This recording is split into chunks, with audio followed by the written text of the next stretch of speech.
Hi and welcome back. I'm Pamela Bob, creator of Livin on a Prairie, and this week we are on episode 3, which is a really good one, especially if you're a Bonnethead. But don't worry, if you're not a Bonnethead, you're still gonna get it. And join me after the show as dreams come true, because I am interviewing my hashtag imaginary boyfriend, Dean Butler. Almanzo. We'll discuss that after the show. So, if you want to know anything about cinnamon chicken or ice baths, join me after the show. Oh, and a little something special after the credits. See you then. My name is Roy. I'm 6'2". I'm a jock. Played pro ball in the 90s. I'm straight. I'm a man. But I love Little House on the Prairie.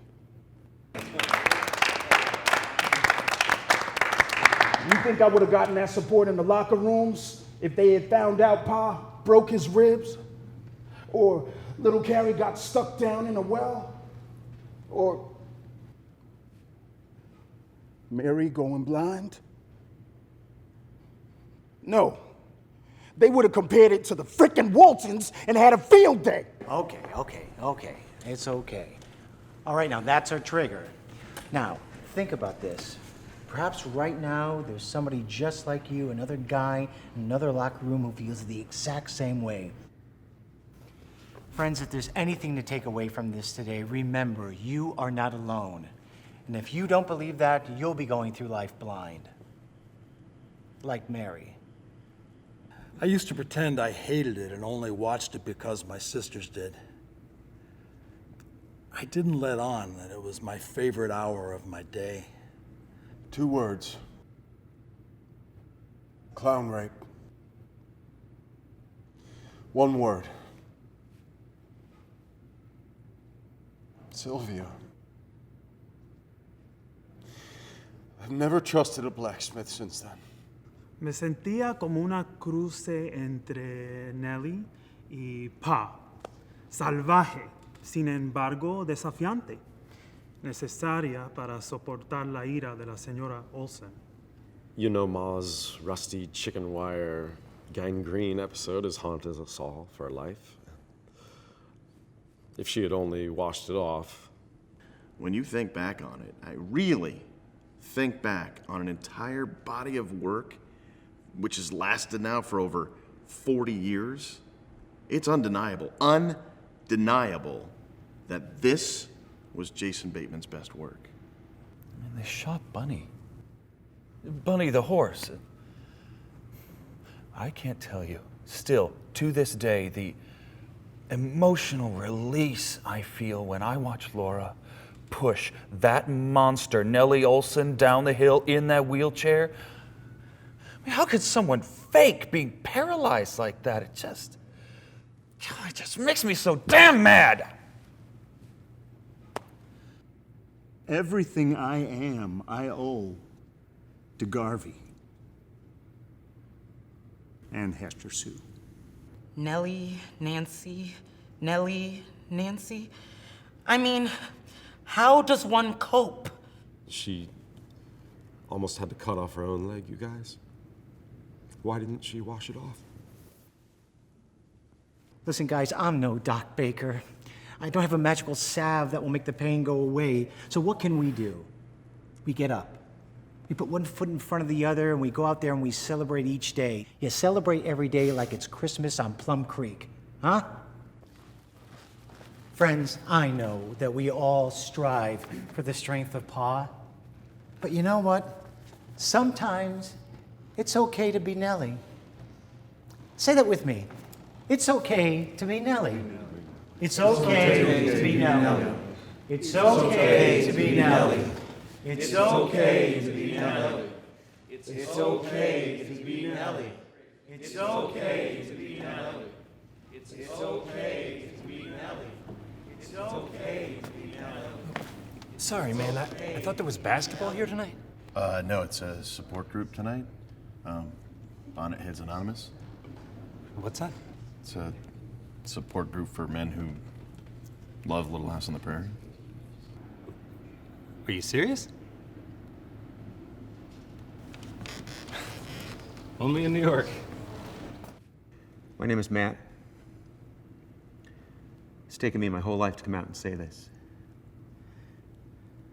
I don't know why I've been so ashamed, or why I cared what other people thought. Maybe I thought that they'd see me as weak or a sissy. But what I have to say to all of them is that I learned strength from Pa. That a man can be strong in body and character, but still be man enough to cry and play a musical instrument. Did that make Pa less of a man? Hell no. So tonight, I'm gonna be more like Pa. I'm gonna be strong, and I'm gonna stand up, and I'm gonna say that I am a proud Bonnethead.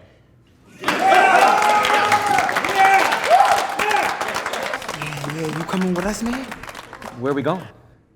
Yo, we're gonna go run down a hill with a bandit. Yeah, well, you know, we might fall, but we gonna get back up. Pull our pants up a little higher and keep on going. Yeah. And towards the bottom of that hill, when that shit get real fast, we gonna put our arms out like an airplane. And we gonna jump. We gonna fly. Let's go. Come on, hilltop, hilltop. Come on. And you could own half my penny. Come on. Why can't I find a guy who's into this?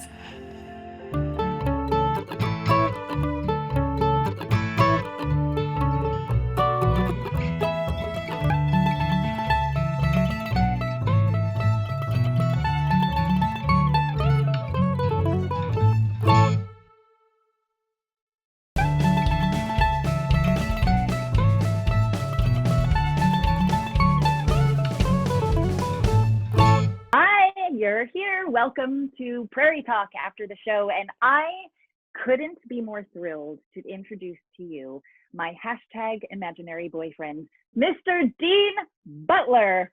Thank you, Dean, for being here. This is so thrilling. And I hope you don't mind me saying you're my hashtag imaginary boyfriend. Well, what could be more flattering than that? Thank you, Pam. I appreciate it. Well, you're not just mine. You're for millions of people too, believe me. Well, I've been in fights on social media. The Little House put me in a very interesting position with millions of girls, young women, older women. It was I think Laura was such a beloved character that people connected with so viscerally and powerfully and personally that when the man that was going to be her man came along, they were interested. They were really interested, and I got a lot of the warmth and affection that came with that. I think warmth and affection is a very nice way of putting it. I think it's a little more than that, but yes, warmth and affection, yes. I'm making him blush, everybody. Well, okay. Yeah, that's welcome to my life. I know. I can't even imagine. It's just what happens. But I can tell you absolutely the most flattering thing in the world that all this warmth and affection came my way. Yeah, I'm very flattered. It is still happening. It is still happening now. It's amazing when when we're posting that you're going to be here for this interview and you're going to be here for the reunion, and people went crazy on social media for Dean Butler. Like, Dean Butler was the one. It's the one. Wow. So thank you for being here. Well, thank you for having me, and thank you for making me your imaginary boyfriend. Well, it's the easiest thing I could have done. So you're welcome. You're welcome, Dean Butler. So we're going to start this off with the big question here, which is, Dean Butler, are you prepared to say here and now that you are a proud Bonnethead? Well, I'll do this. I don't That's know better than I could have yeah, I don't know that I'm prepared to be a Bonnethead, but I'll be whatever this hat is, I'll be that. Is that the hat, the real hat from the series? No, it's actually not. You know, I have the Michael Landon hat, you know, because I wore that in the last 2 years. And then my hat disappeared, and I don't know what we were thinking when we did that. I mean, NBC, I think, wanted that hat to remain a presence in the show. But, you know, a man doesn't change his hat because his father-in-law leaves. You know, I mean, it's just, I just don't, I think it was a real tactical mistake, and it was not a great thing for the character to give up his hat. But anyway, I found this hat online a couple of years ago, and it's sort of that floppy, you know, deal. It's a little, it's fun, you know, so I'll take it off. But well, I'll accept that. Yeah, as okay, your yes, answer. I would say, in answer to the question, you know, emotionally, yes, I'm a Bonnethead. I mean, how could I not be a Bonnethead after 41 years? Yeah, that's crazy. Yeah, Great. I mean, 41 years. So I've gone, I have friends who I've known my entire life who I never knew watched Little House on the Prairie, because there is what I call a really big prairie closet out there. And for women too, like it's not something that people proudly, you know, boast about or talk about. It's very secretive. So I want to ask you, what do you think that is, and especially for men? And the reason why I ask especially for men is because the portrayal of characters like you and Michael Landon on the show were such examples of true masculinity without that toxic male thing going on, you know? To me, that it was the most incredibly masculine example of manhood. So what do you think it is about the Prairie Closet? I think there's a. It's the bonnets, isn't it? Yeah. Well, I think it's actually the sentimentality that goes that is attached to the show. I think it's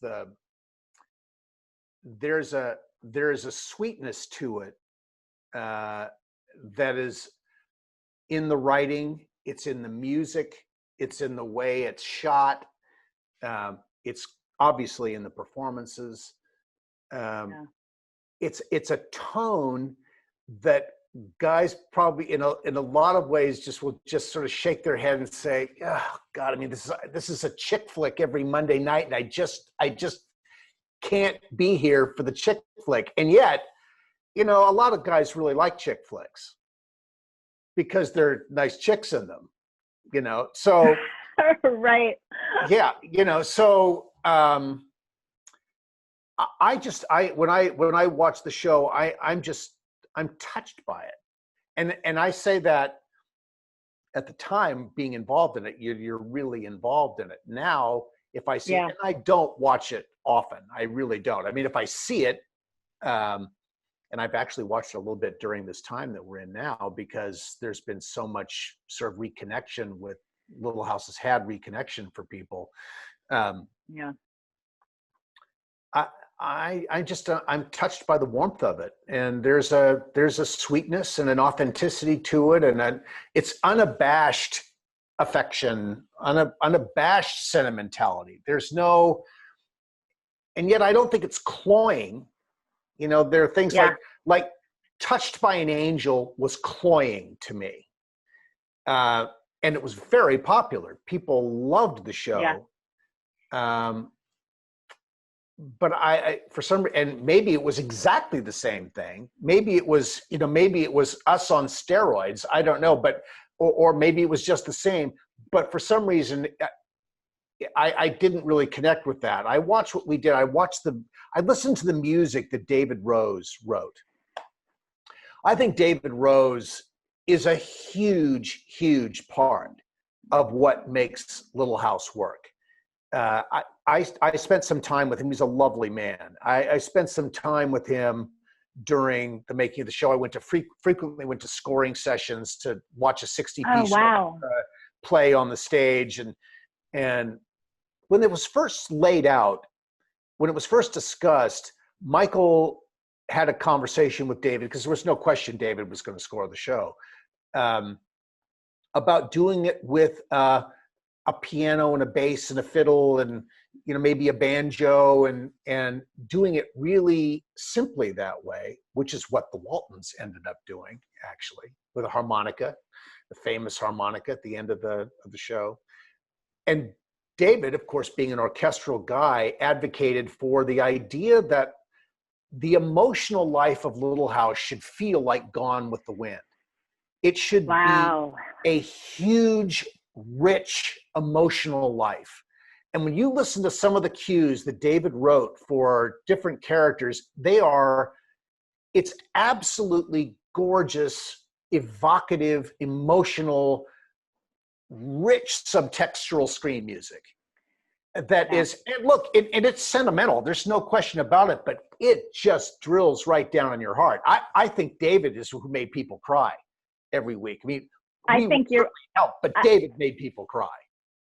I think you're absolutely right. I'm so happy you're talking about that, because the music, you know, I'm a musical person, you're a musical person, but the music is so integral to the show. You couldn't imagine the show without it. And the music alone will reduce me to tears. I was watching, you know, Todd Bridges was trending the other week because of the Wisdom of Solomon episode started trending. Yeah. And which was He's like an interesting amazing. character.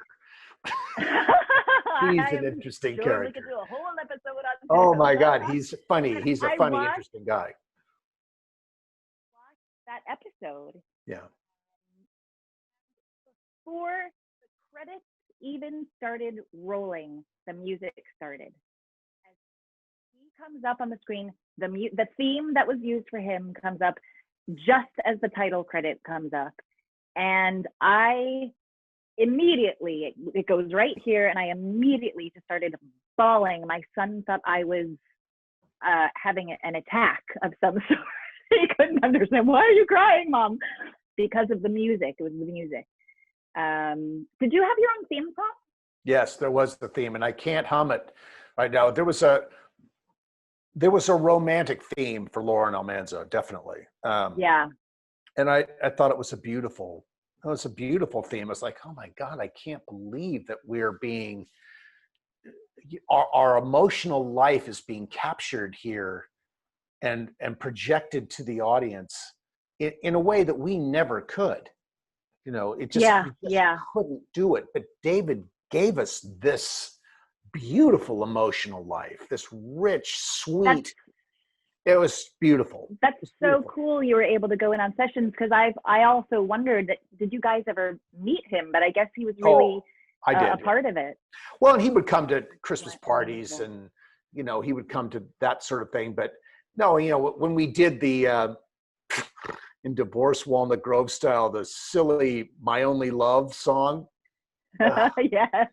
And you know, and David wrote this little ditty, you know, and I went to his house to rehearse it with him, and he played it for me, and you know, and he was really into, he composed on this little tiny upright piano, tiny, not some big grand piano for a guy who was orchestral. He composed on this little tiny miniature piano. And it wasn't like Schroeder. It was bigger than that, but it was a tiny little. No, but an upright. Yeah. Yeah. And I rehearsed this thing, and I wanted to do it. I wanted to do a sort of a really romantic rendering of the song and sing it in a way that would be, look, I mean, I don't have a great voice by any means, but I wanted it to be sort of contemporary and personal. And Michael said, no, you're going to sing this like a hillbilly. And it just said, well, you've blown any chance I have here to, you know, I'm thinking this, and I just leaned into it, because when I get a direction, I lean into it. And I, you know, sure. Yeah, and I did. And it is what it is. And I think that Michael was always, I think, very mindful. And you actually touched on it in one of your podcasts. We're wandering all over the place now, but this is sort of interesting. It's okay.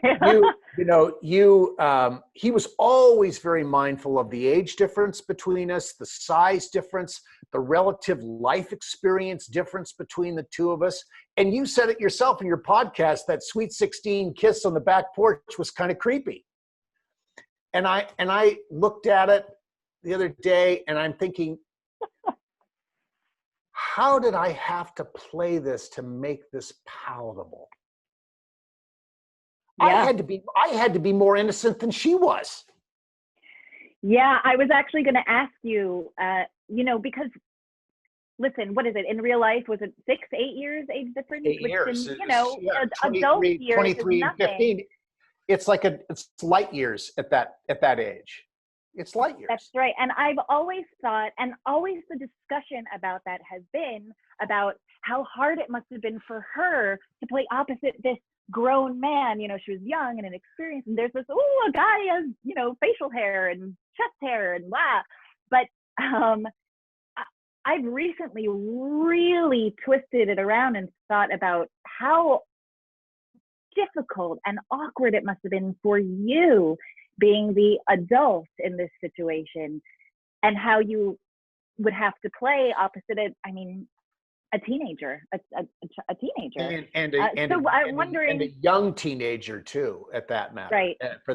At that point in her life. Now, I think at that point, this may very well have been Melissa's first kiss ever. I maybe not, maybe yes, but it couldn't have been. She couldn't have had too many kisses before this, and. Her mother was off camera wailing as the take was going on, crying, blowing takes for us. She blew like 4 takes, crying. It was just ridiculous. And look, I give Melissa a lot of credit. She was a gutsy kid. She's a gutsy woman. She stepped in a situation where she had virtually no life experience and was expected to carry this moment. She knows that she is the center of this thing. Yeah. It was she was pretty amazing during that whole time. And I would say on the flip side of that, I had more life experience. She had vastly more professional experience than I had. Interesting. She was the pro's pro. Working with her. She knew everybody's line. She knew everybody's blocking. She could tell you the conversations that were happening 10 feet off behind the camera as she's working. She could know what was going on around. She knew who was on the stage at any given moment. Now, I don't know if that's always a good thing that she had, but this was just how she was. She could do this. And so she really made me, I was really the novice working with her. But I think that I've often said to her, if we'd either done this 3 years later, or we'd been 3 years closer in age, or something, that this dynamic could have been much more interesting, because we would have felt safe to explore a different dynamic. And it was always going to be a Little House dynamic. It was always going to be sweet, but it could have had a little bit more of a sense that these two people could really be comfortable with each other.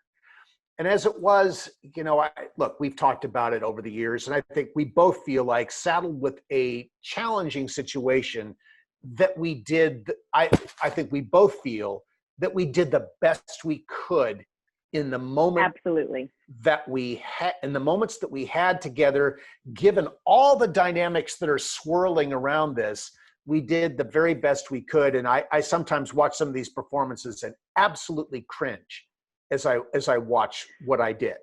But it was what it was. It was in the moment. It was, and Michael didn't stop it. He didn't say, you won't like that. He He didn't in any way, yeah, he tweaked a lot of things, but those dynamics, wherever it was that my instinct took me to do this in a particular way, he allowed that to happen as it was happening, and maybe with some minor, Michael was a very gentle director that way. He just sort of gave you a little hand on the shoulder, a little pressure that would maybe move you a little here or there. There was never a big turn. It was he always wanted to keep people sort of in the space where they were, and Sure. which was where you're going to be the safest. I think sometimes with the romance stuff, particularly that scene, I cringe over that scene on the back porch in Sweet 16. I watched that scene, and I go like, oh my God, what were you doing? It's just one of those things. I just watched that scene like, I've got to be cooler than that. Just got to be. But cool wasn't the point. No, that's exactly what I was going to say, because okay, Pam, that makes me so sad. I'm going to tell you you're wrong, and I'm going to tell you why you're wrong. Thank and you I for think that. I speak for thousands, if not millions, of fans for that particular scene. That scene. I mean, that is the scene that lives in the heart of every Little House on the Prairie fan, and I think the reason why it works so well and why you're so good in it, is because we as the viewer also know that Melissa Gilbert just turned 16 years old, and this is a delicate situation. We're aware of that, right? Are you as an audience, are you aware of that? I mean, I am totally. Okay. So, but because it's handled so purely, I mean, it is just so pure, and the actual kiss is, I mean, it's barely a kiss at all. It's just so pure that it works, because for every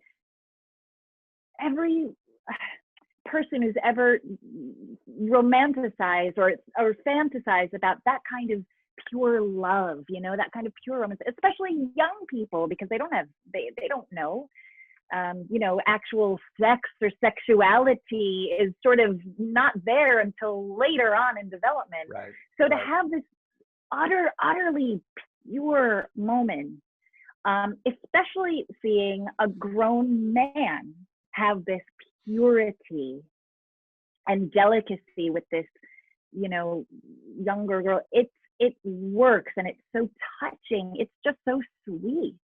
And if you were cool, it would have been like, there's an old guy kissing Melissa Gilbert.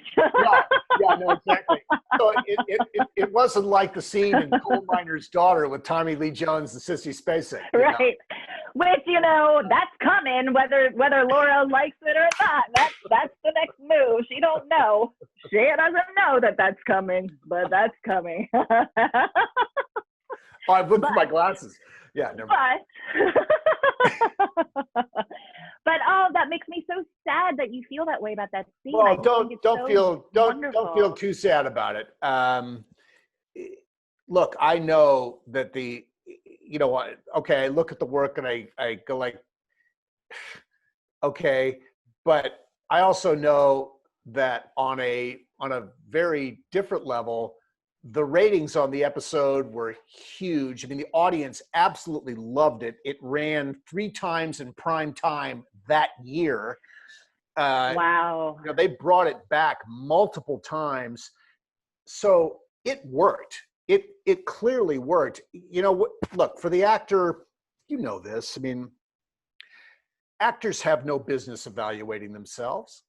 It's like, it's not for us. It's for the audience.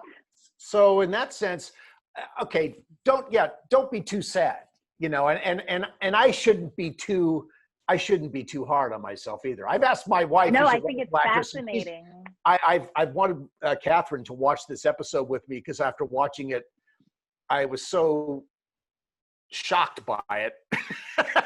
And I just want Katherine, who's terrific. I just wanted her to look at it, and I'm going to make her sit down and watch the episode and give me her her honest appraisal of it. She'll always be straight with me. So we've just never watched it. That's crazy. That's wild. Yeah. Wow. Was there a in terms of handling the situation at the time, were you involved in any kind of conversation with Michael Anna? Was this all Michael Anna? I mean, you, I guess, were new to the cast in a sense, although this is the end of the series of that year. But was there conversations between you and Michael Anna, or you and Melissa, or was that just not even, you just did the work and Michael directed you? Well, conversations in what context? In terms of the handling of the knowledge that this is an age gap, the knowledge that the audience knows there's an age gap.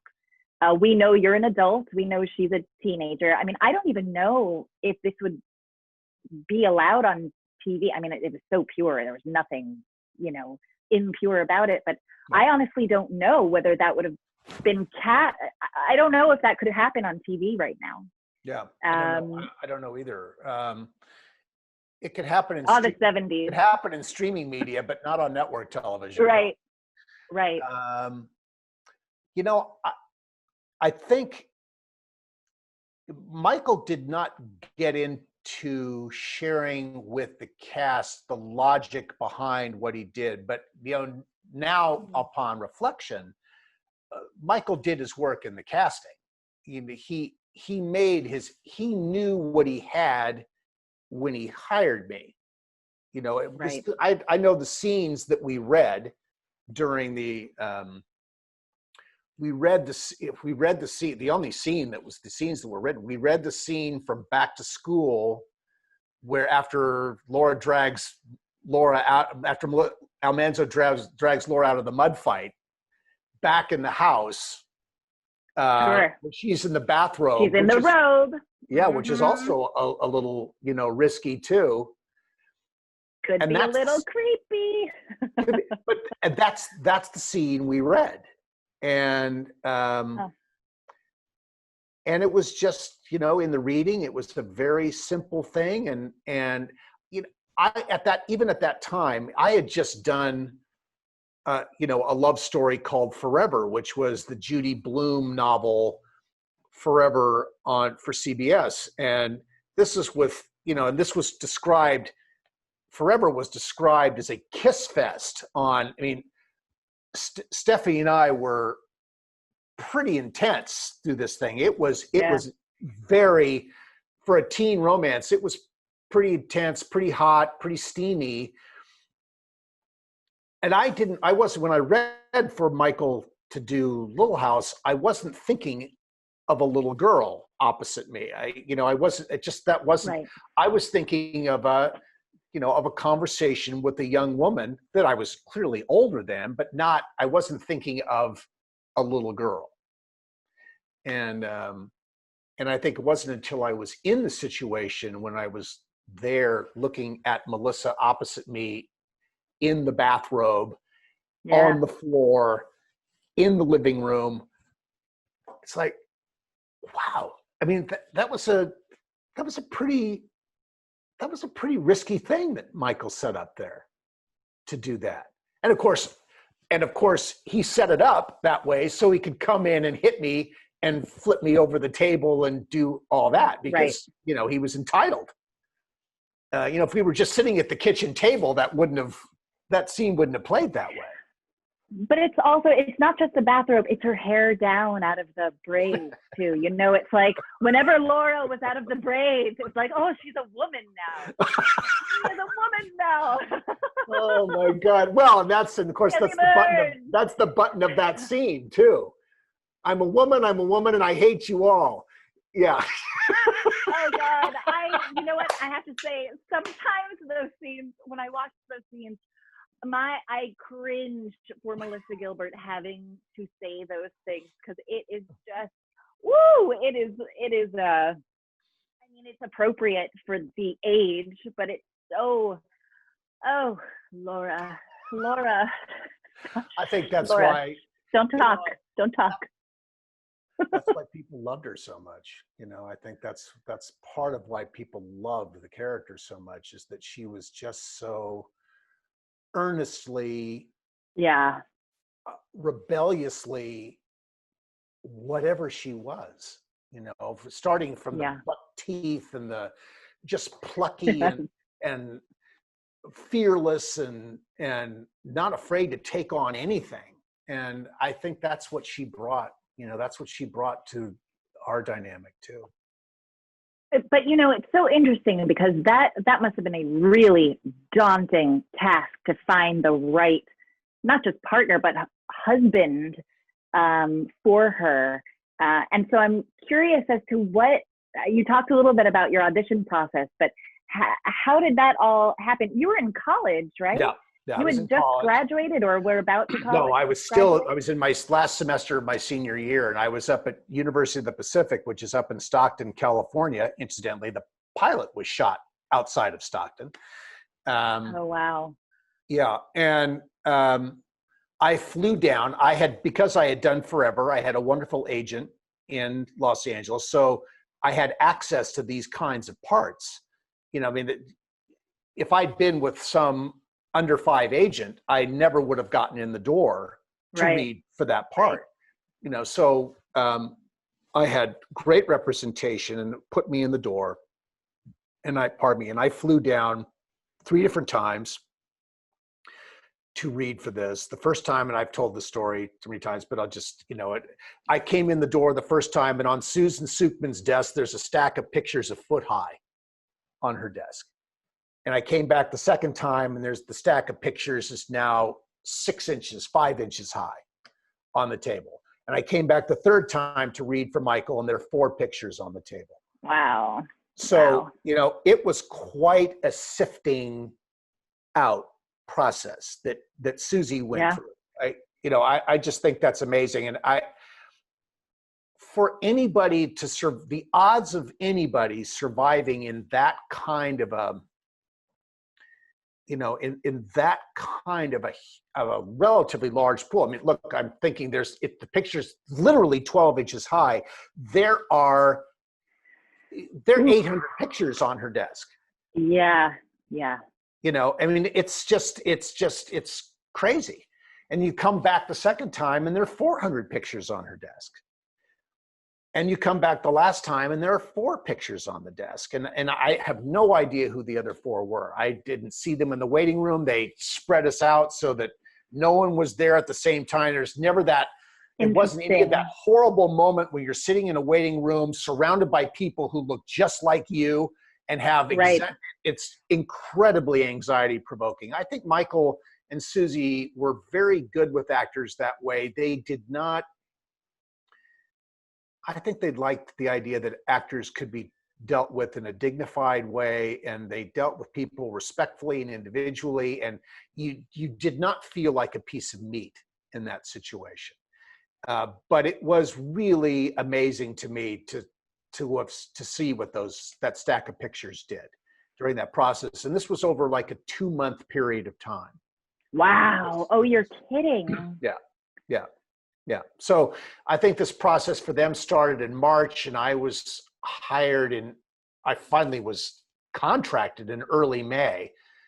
So I guess it was March and April. It was 2 months. It was 2 months, the process. But it was three 3 meetings. Actual in the room on wow, and it took 2 months. Ugh, nerve-wracking. Yeah. Amazing. Yeah. But it does seem to me that you were with your upbringing that you sort of were destined to play Almanzo, and I know it's Almanzo. We'll have that discussion in a minute. Yes, we can talk about that. It's Lucy Flipper's fault.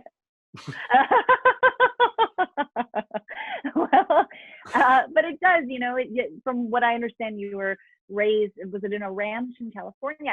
I also love hearing you talk about it on Allison Arngram's book readings on Facebook, and you read Farmer Boy, and it was so lovely. And this last one you did where you incorporated the music in it, incredible. but you talked about how you were raised on a ranch and you knew how to, you're reading from the book and you were saying, yeah, I know what this is like, and really talking about it. And it seems that you were just so destined to play this role. But I want to know, with you growing up like that, how did you know, were you exposed to the arts? When did you know you wanted to be an actor? I was, I think a lot of people we can all relate to this. As kids, we all want to be thought of as being good at something.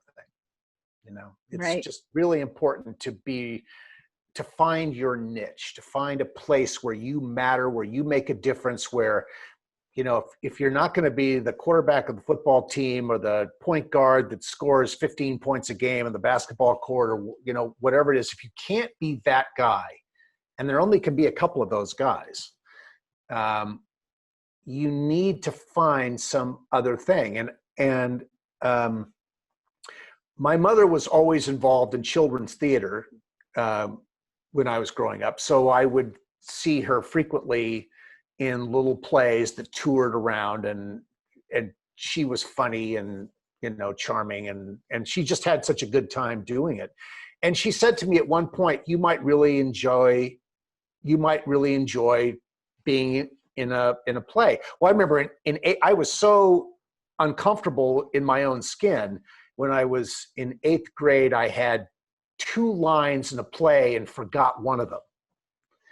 It was the worst. Yeah, it was just awful. It was awful. And I was really, as a kid, I was really the guy who was the projector, backstage lighting geek. I was that guy. I was the guy who teachers would call from all over the school to come and run the movie in the classroom. But I decided, I guess, that I wanted to be seen at some point. And actually it started first being heard, where at a varsity basketball game, you're getting my whole life story here, Pam. I'm not complaining. Okay. Not complaining. Well, so I was sitting at a varsity basketball game and I wanted to be involved. I was never going to be a player, but I wanted to be involved. And so I had volunteered to do the game book at the game. And if you've ever, there are statistical books. If you sit in a basketball game, it's a standard form and you keep track of the points and the fouls and all that. And before the game started, the faculty advisor who ran the scoreboard was sitting there, and he said, well, there was a microphone sitting on the table, and someone said, well, are you going to introduce the starting lineups?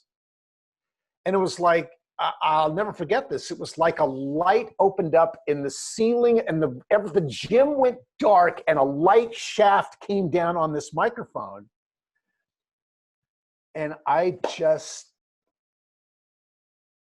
it was thrilling and terrifying at the same moment to think that I was going to talk into this microphone and people were going to hear me and people would react. I introduced them and they ran out onto the floor. It was magic for me. I'd never felt like I'd been heard before. And I did that for 3 years and absolutely loved it, because I was a sophomore when I did this the first time, and loved it. And I think in my junior year, I decided that I wanted to be seen. So I auditioned for a production of Once Upon a Mattress that we were doing, and I was cast as a knight. I was in the chorus, and absolutely loved it. Loved it. I mean, it opened up every hammy instinct I ever had. And I was a pretty introverted kid, but I know you can relate to this. Anybody who's performed can relate to this. There's a separation that happens at the footlights, between the footlights and what's out there. And there's great safety and power behind those footlights. Yeah. That you can do things that you might never be able to do, because it's all been set up for you to succeed. And it was magical to me. And I think that relationship, anybody who's worked in live in front of an audience, And some people like it and some people don't. I mean, I absolutely loved being in front of an audience. It's so funny when when it's in sync, you can play it like an instrument. And it's the best. It's a magical thing. You can lead the audience from one moment to the next. You can play them like a Stradivarius if it's working.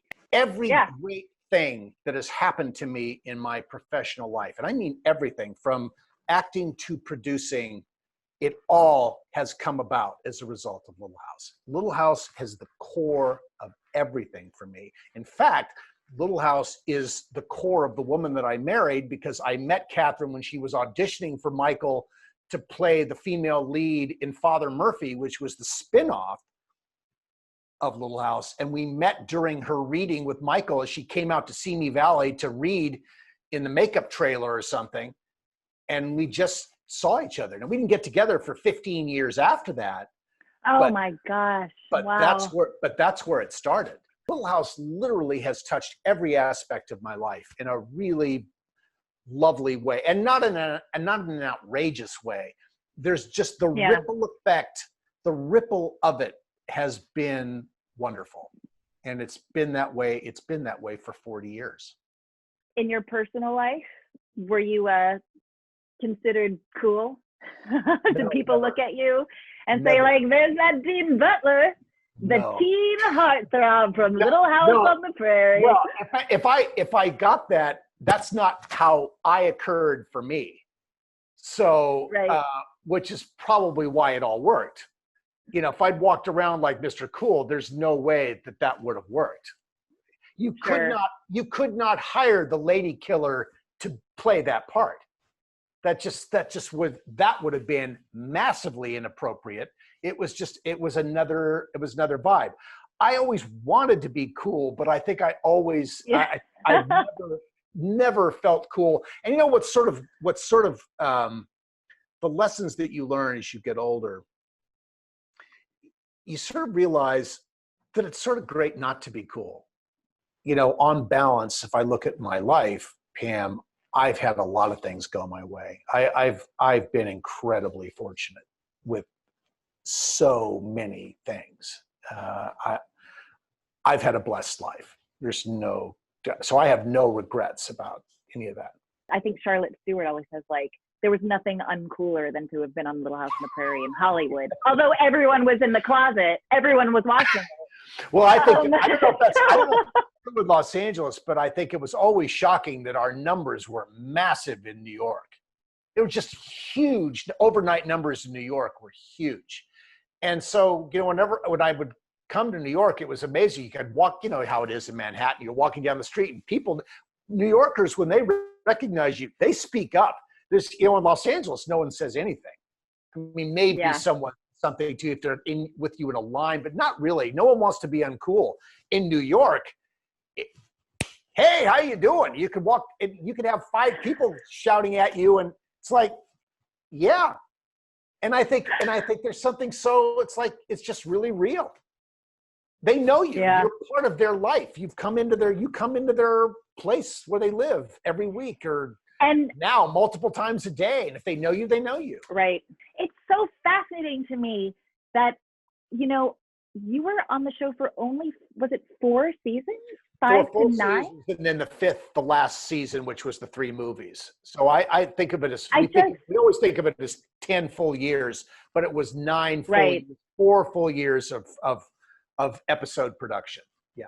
That episode Sweet 16, which we talked about earlier, was a huge turning point moment in the series. Yeah. It was a turning point moment for Melissa as an actress. It was a turning point moment for me as an actor. But really for the series, that episode changed the trajectory of the series. And were you guys aware of that at the time?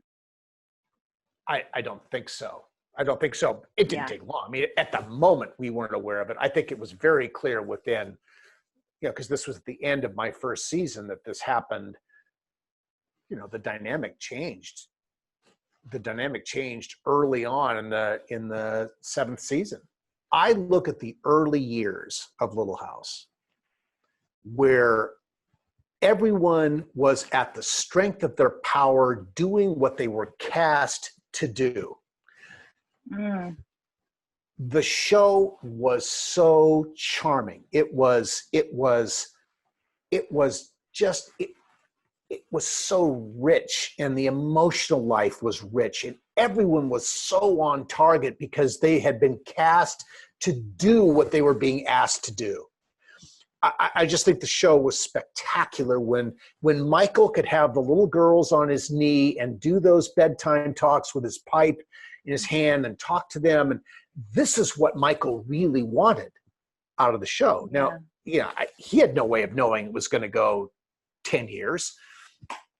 But this is where it really, I think, it just wove its way into America's heart at that point, because Michael was a wonderful father figure. He did those scenes beautifully. Melissa just broke your heart when it just, the sweetness and the innocence of this little girl just broke your heart. And they put the hook in us. They put the hook in anyone who was watching. You could not be affected by what was happening on the screen with those people. So as we advanced on, and Melissa's growing up, and the story's got to advance. And look, if you know the Laura Ingalls Wilder books, you know where this is going. And I think that's I think maybe it feels like I was there for longer because people who really loved the books, and look, there's a distinct community. There are the book lovers, there are the TV lovers, and then there's that hybrid group in the middle. Right. But people knew that this character was coming.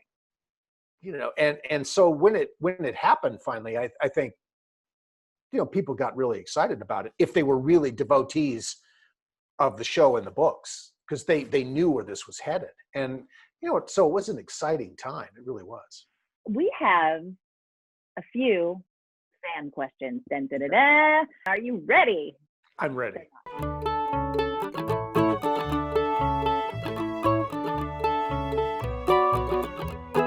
Hi, my question is for Dean. My name is Stephanie, and I'm wanting to know how and when the realization came that we've been saying Almanzo wrong all this time. I'm 44 years old, and I've watched the show literally my entire life, and I had no idea until you and Allison started reading the books. I'm from Oklahoma, and by the way, your documentary, Almanzo, Life Before Laura, was spectacular. Thanks, bye. I got the first inkling of it very early on when the letters started to come from the book aficionados who were telling, and I don't know. Look, my world, my leader was Michael. If Michael said, "This is how we're doing this is how we're doing it," and there was never even a thought of debating that. You just wouldn't debate that for a second. So, it wasn't until well after the series was over that I don't know, I'd go do public appearances and people would say it and they'd tell me, but what was I going to say? We were committed. We were doing. You couldn't change it. Yeah. We could have, if we'd caught it early, we could have made an adjustment. We could have looped it and changed it. But there's something about, the position of Monzo versus Manzo that just would have been seen. It would have been a problem. I think, Michael was very confident about what he was doing. And as much as Michael was very appreciative and respectful of fans were not going to guide the way the show was being done, even if they were right. It was that's just not how he rolled at all. And when I went to Malone, or to Burke, New York, to Almanzo's childhood home, beautiful location, by the way, I heard the little 17-second CD that is the only recording of Laura's voice. And she very clearly describes Almanzo as the man of the house in 17 seconds. And it was like, oh boy, we really, we got this wrong. And I think, wow. Almanzo and Manly, I don't know how you get, this is my brother Almanzo. Nice to meet you, Manly. It should have been nice to meet you, Monley. Right. Monley. we just didn't catch it, you know. And it's a fun conversation that we all have. But for Stephanie, I recognized that there was a question about this very quickly. I didn't really know we were wrong until years later. I think 2008, I finally knew that we had gotten it wrong. I knew there was an issue, but I knew we were wrong in 2008. Your whole life is just a big lie now. A big lie. It's a big lie. I'm sorry we got it wrong for people, because it gave people an opening to say, this isn't credible, this isn't respectful of the work. And I think, in fact, it was highly respectful.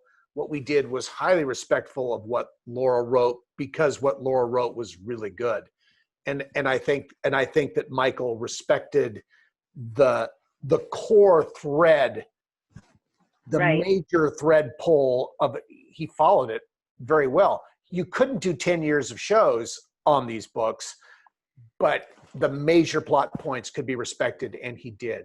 Okay, so we have our next fan question, and this is from Warren. And Warren wants to know, how did you film being covered in ice? And that's something I've always wanted to know too. Give us the lowdown on the ice bath. A lot of people thought it was like,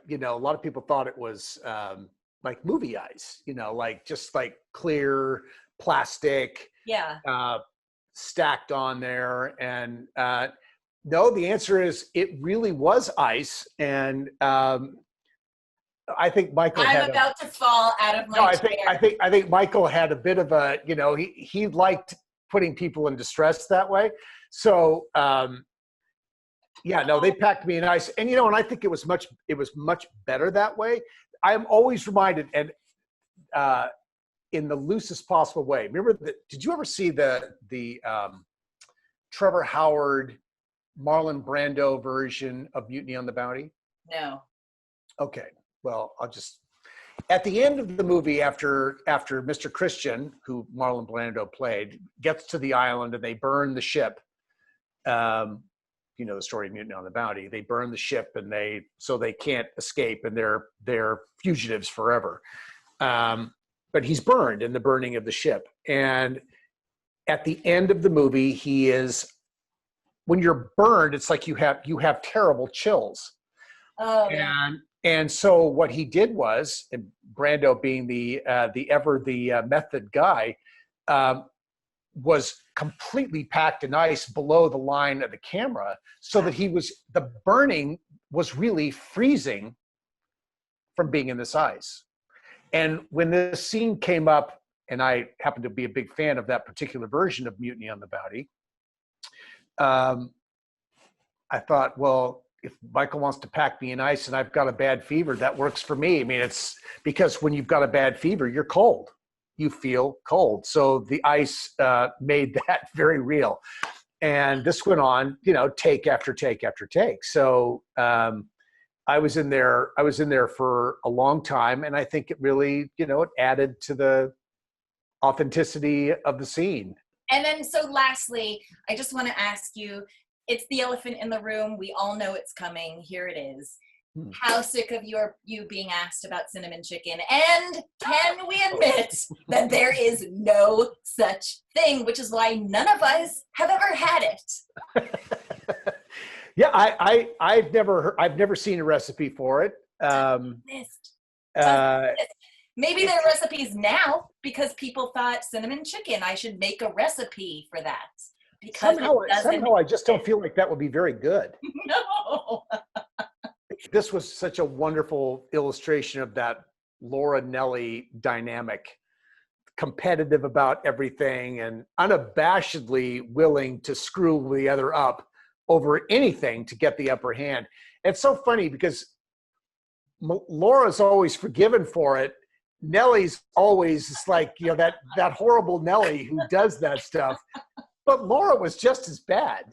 But we like her. Well, everyone loves Nellie. It's just Nellie is so lovable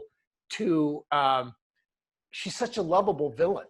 And of course, it didn't hurt at all that Allison had the benefit of having Katherine MacGregor there to be her mother, who played these things to such perfection.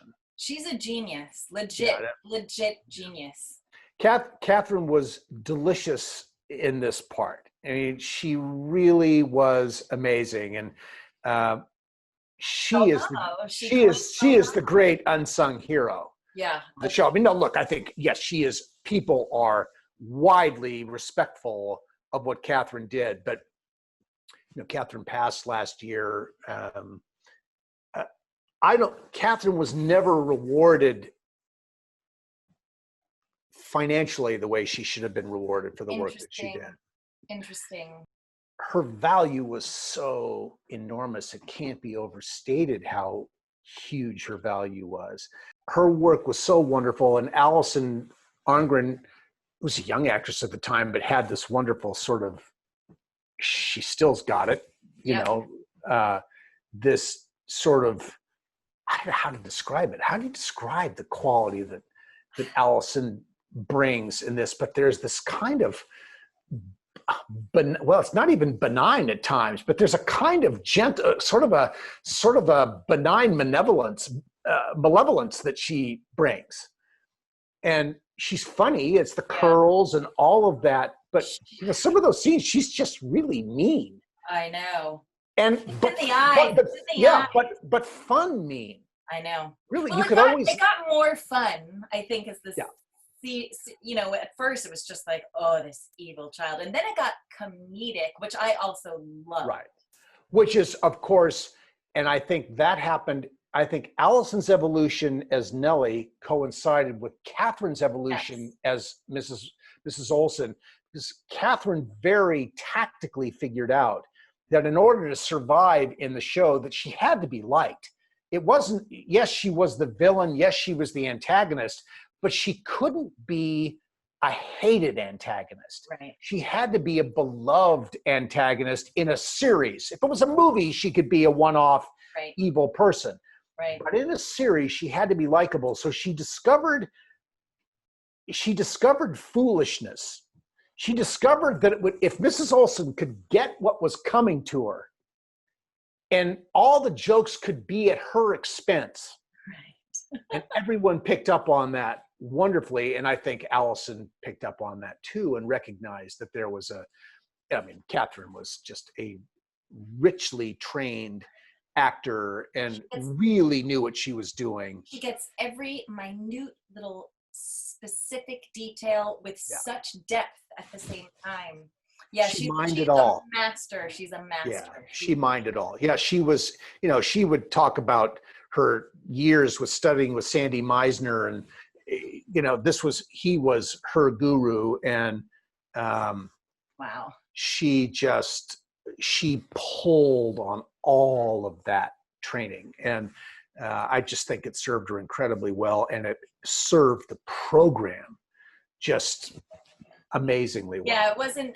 The final episode. She's the finale. She's not in that one, right? I remember watching and thinking, I know this isn't the same without her. It's just not the same. She was not happy with the way she was being treated. So she finally just said, enough is enough. I'm not coming back for this. It was a point of principle for her. I wish she hadn't chosen then to do it, because she should have been there. Yeah. She should have been there, because I think the people who loved her wanted to see her there. Yeah. But she had a different take. It was a very personal thing for her at that moment. And so she made a decision.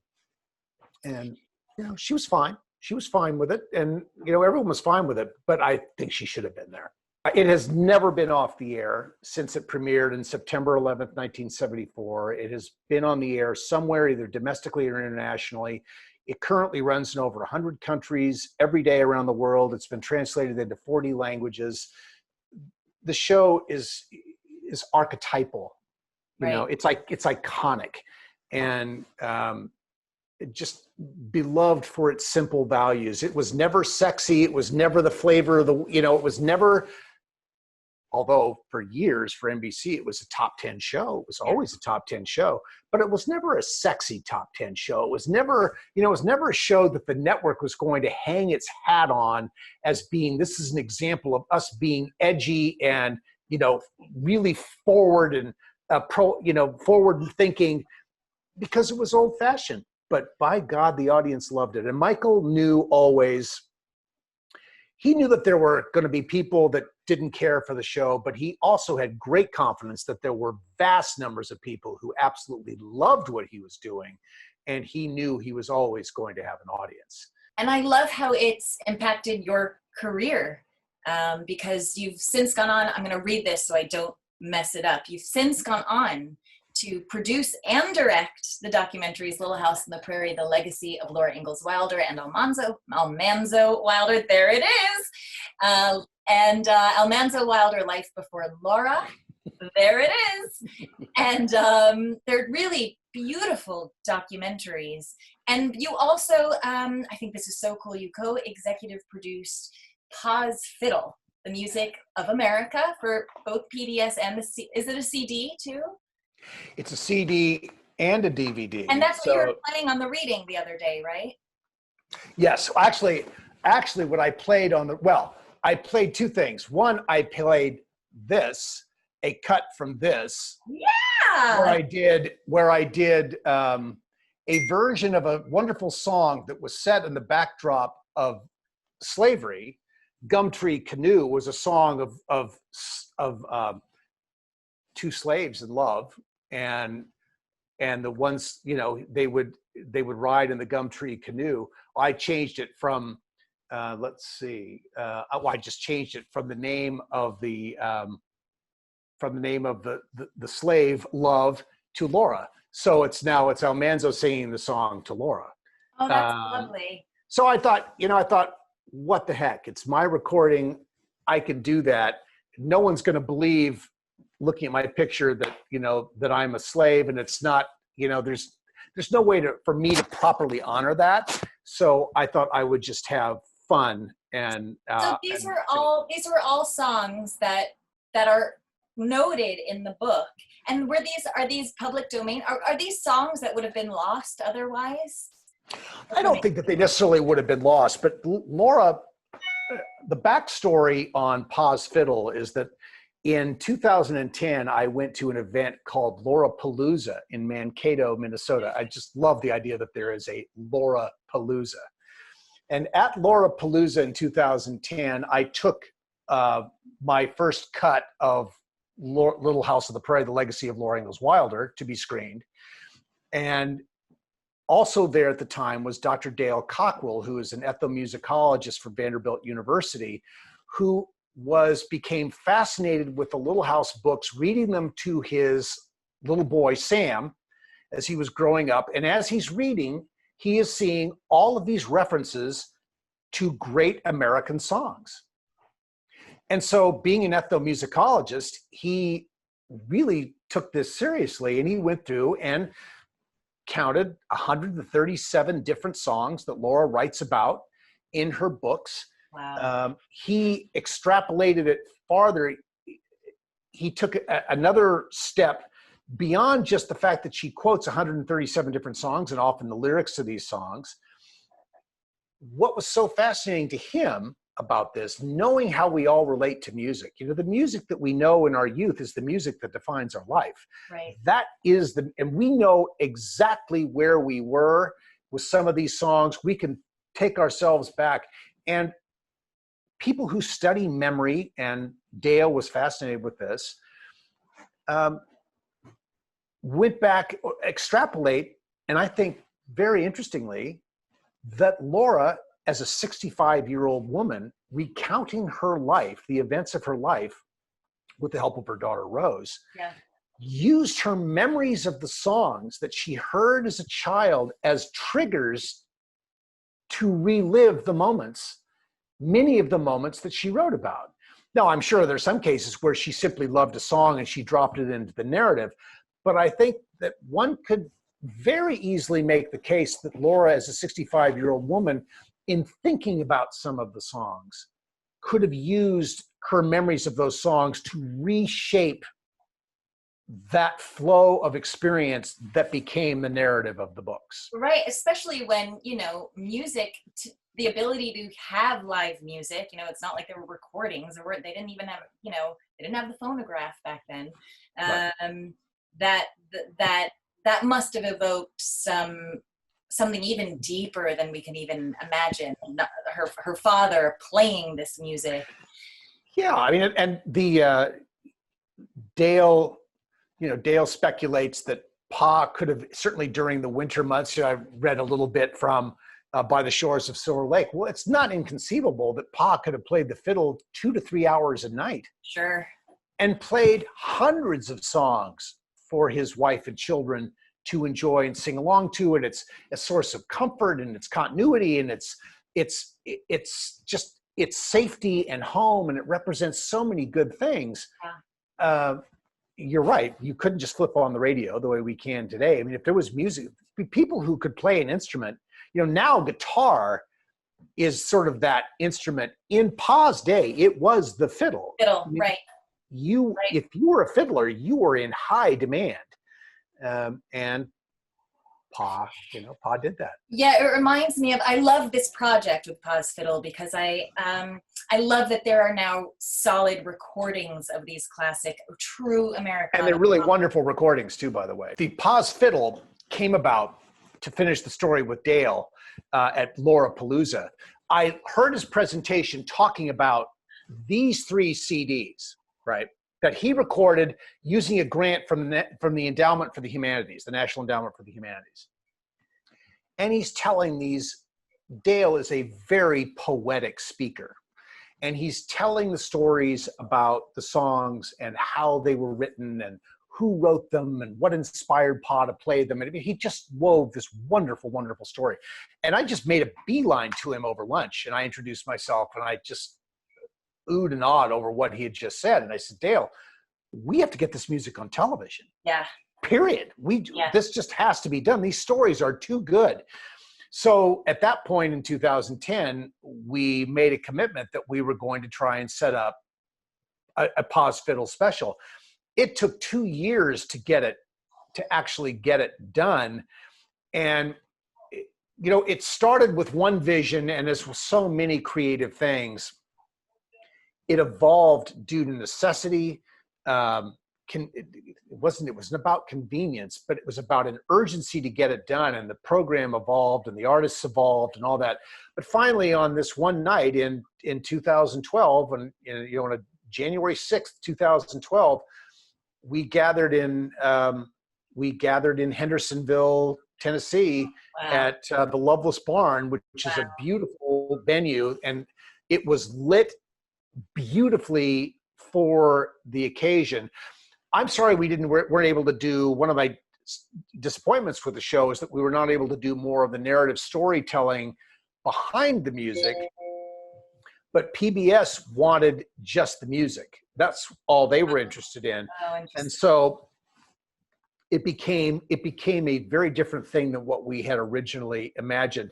But I'm very grateful that we were able to pull a team together to get it done. It is a very, it's one of those experiences that's very satisfying, because you start with nothing but an idea, and when it comes together at the end, you have to give yourself a pat on the back that this actually happened. Yeah. And there's so much serendipitous good stuff that happened along the way, and some wonderful performances, and so I'm just very gratified that we were able to do it.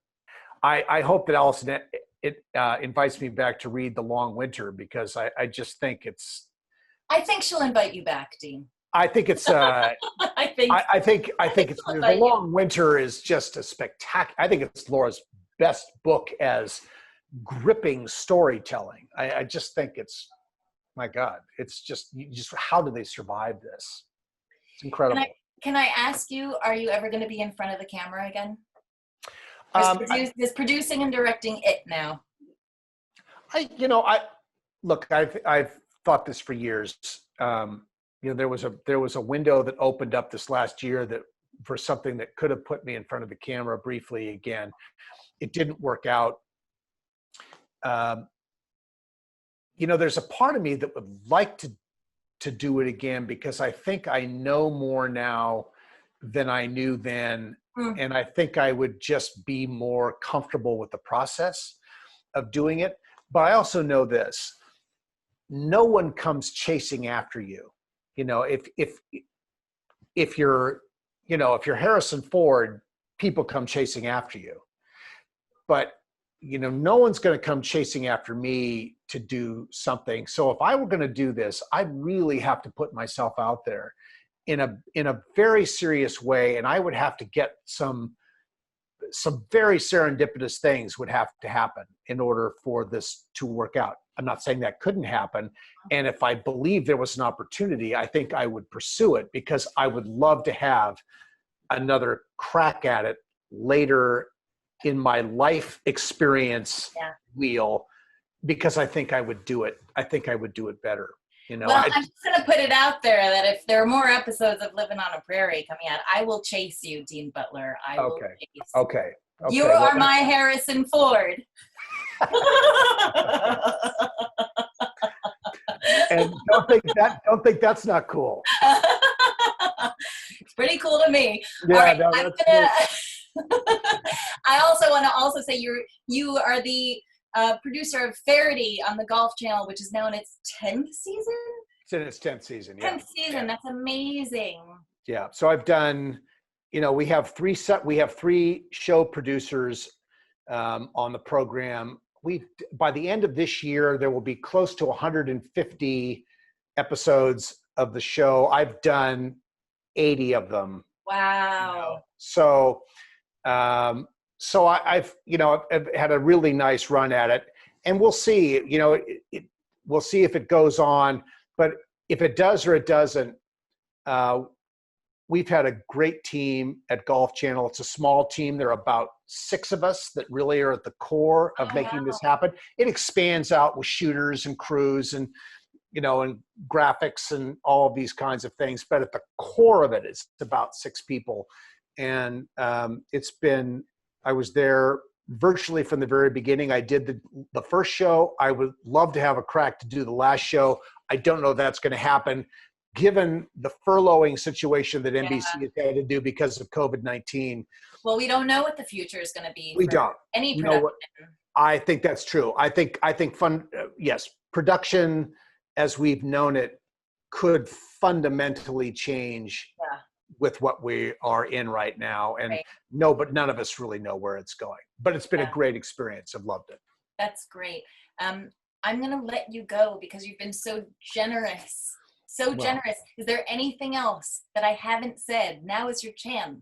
I'm trying to think. Besides, you are my Harrison Ford. What more do you want, man? I know. I can't ask for much more than that.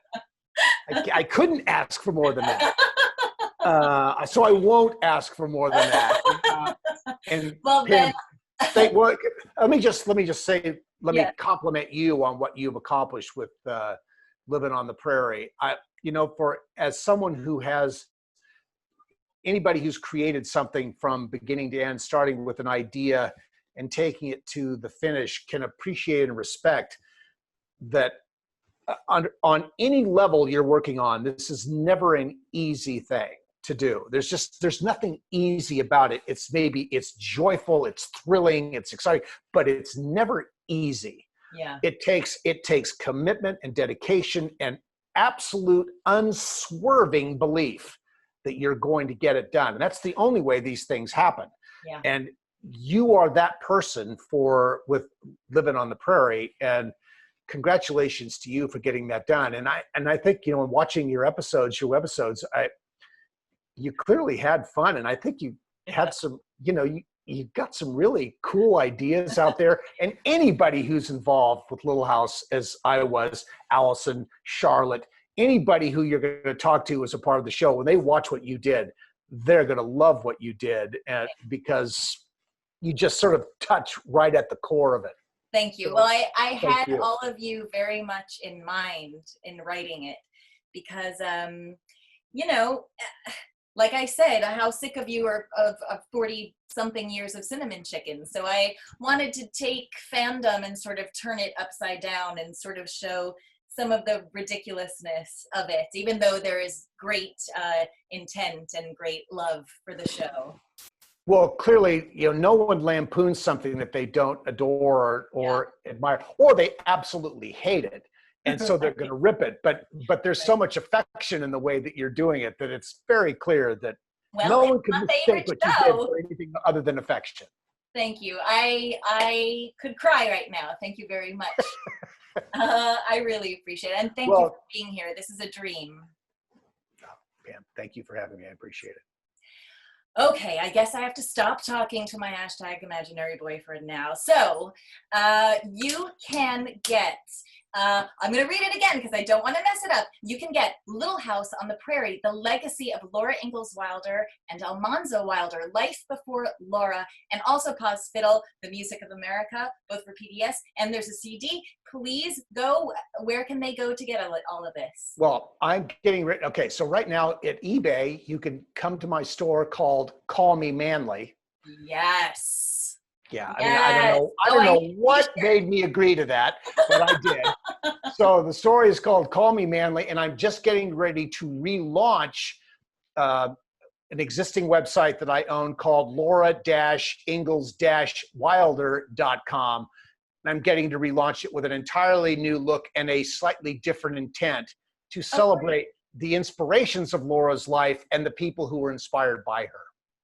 That is great. I love how Little House continues to be a part of your journey.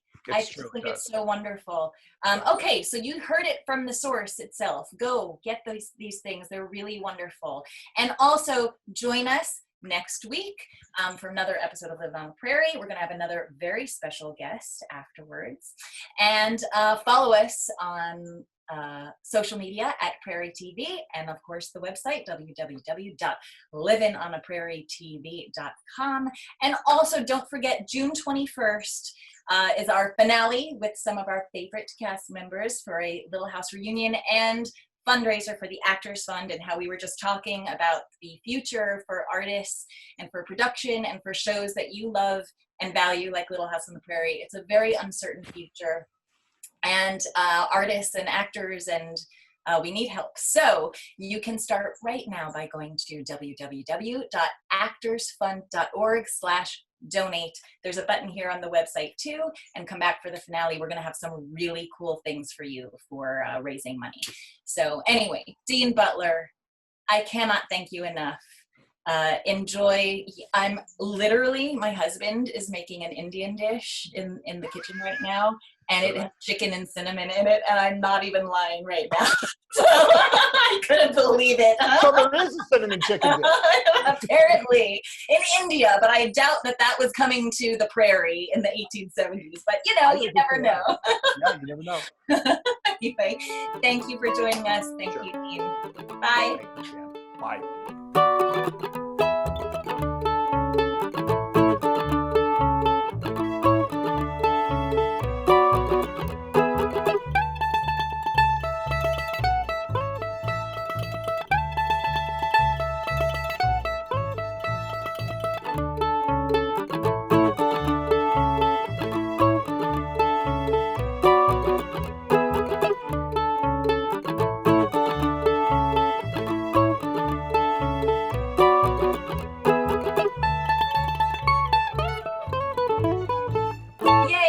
Amazing. That was amazing. And I've been so nervous all day, so thank you. I'm 6'2", I'm a jock. I played pro sports. I'm a man. I'm straight, but I love Little House on the Prairie.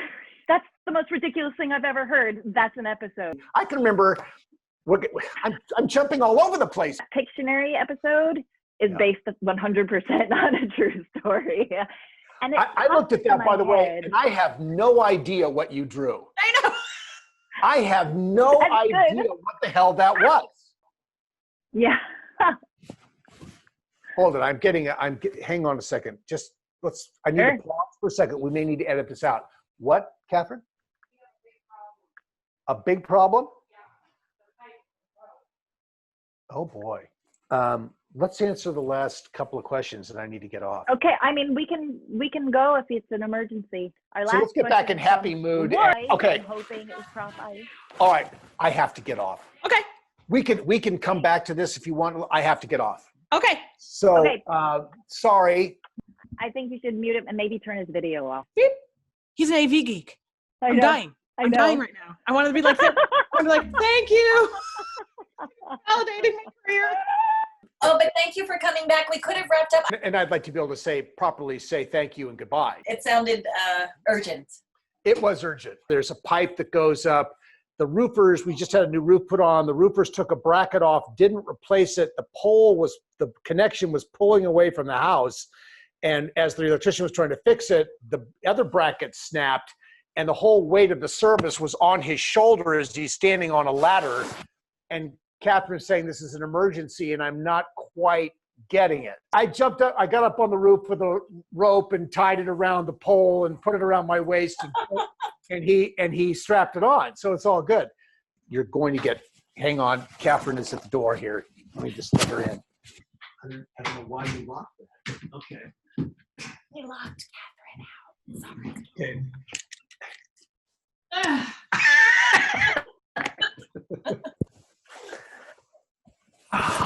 Okay, hang on. So, I'll hear about it later. It's fine. Lauren, what the heck were we talking about? You know we're incorporating this after the credits, the whole pipe thing. And Sure, of course. You can't let something like that go, particularly the sound of hysteria of Catherine screaming across the house. Anyway, guys, listen, thank you both so much. Thank you for your time. We'll see you at the reunion.